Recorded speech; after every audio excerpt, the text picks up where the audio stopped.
Bali, Sir Paul, ano yung ginagawa natin ngayon? So, ito sir, ini-scanner po natin bago natin buksan ang kanyang AGR para ma-detect po natin kung may mga problem or condition ng ating makina. Scanning pala to, no? Ganyan talaga ang umpisa. Opo. So, pag nakikabit natin yung AGR, nalinisin na natin, i-scan po natin siya ulit para malaman natin kung may mga sensor tayo na hindi na ibalik or what, mga ganun. Okay, maganda yan. Para sureable na talaga, no? So, wala naman po tayong nakakitang problem or nabasa ng ating scanner. So, lahat ng possible na sensor ng makina, wala naman tayong naging problema. So, babaklasin na natin ang intake tsaka AGR cleaning. Nire-remove na po natin yung battery para kailangan po natin tanggalin ng battery. Bakit? Kasi mag-remove kasi tayo ng mga sensor na. So baka once na maibalik natin, may possible na magkaka-check engine. Gagawin po natin trabaho ngayon is cleaning AGR. Ang process po tayo bago natin ikabit ulit.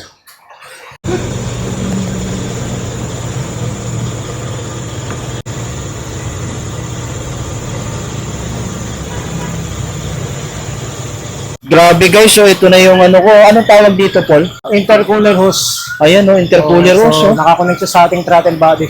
so, ganito na siya kadumi. Ayan, no. So, ngayon, ang ginawa natin, meron na siyang Punit po siya. punit na, no? Ayan, no. Makikita natin. Kaya ang ginawa natin, Pao, is bumili tayo ng bago. Ayan yung bago Ito natin. yung bago natin. Ayan na, mapalitan na natin ng bago, no? Mitsubishi ko din binili. Anong tawag dyan, Sir Pao? Intake cleaning. Talaga, bro, no? Intake yan. Cleaning. Ano tawag dito? AGR. Yan na yung AGR. So may tinanggal ako ditong valvula. Oh. Kailangan din natin linisin. May possible po kasi na magkukos ng stock up. Ah, talaga? Valvula yan. Yun, anong tawag dyan? Barbula. Ang valvula, dito nakalagay yan. Ah, yan, no. So, So ito, pag hindi natin lubricate, possible na sisirain ng AGR mo. okay, so anong tawag natin Ito dyan, sir? yung magkukos ng check engine. Ah, okay. So, AGR. buti, sir, na palinis natin. Ayun sa akin. Ang mangyayari dito, so kailangan natin ito i-lubricate. Para Ah. mag-flow ulit siya rito. Ah, okay. Kasi ito, puno na rin ng dumi. Yung butas eh. Ayan. Yung sinasalpakan niya. Oo nga, no? Kaya kailangan linisin natin ito. Okay. Anong tawag naman natin dyan? Intake sir. Intake. Intake. So, ito, malilinis yan. Oo, malilinis Matatanggal yan. natin yan. Mamumukhang bago ulit yan. Okay. Oh, ganyan siya kadumi. Ito, yung coolant na Coolant. nakakonect dito. Dito nakakonect yung AGR natin. Ah, Dito yung nakalagay. okay. So, kaya madumi rin siya. Okay, sige. Ilabas natin yung mga kailangan linisin, sir. Bakit yan, sir? Dalawa magkamuka. Anong tawag natin Ito sir, dyan? yung sa exhaust na. Nakakonect ko sa exhaust natin. So, Okay. hangin din ang dumadaan dito. Anong tawag natin dyan, sir? Throttle body sir. Throttle body. Oh. Linis o dumi. Dumi, ayan, no? Yan sir. So, yan yung... Grabe, no? Mga carbon, ang kapal na. Yan sir. Oh. Grabe, ang kapal, ah. So, Kailangan saan yung- galing yung mga yan? Ano sir, yung ano niyan, yung pinaka-air and fuel, so dyan pumapasok. Yung hangin. So ito yung mga carbon na deposit na hindi nasusunog. Ah, okay. So, Kaya kaya may kailangan ipon siya. natin i-maintenance yan. May ipon siya. Oh. Every 50,000 o 60 kilometers, so 40,000 pa lang, kailangan palinis mo na.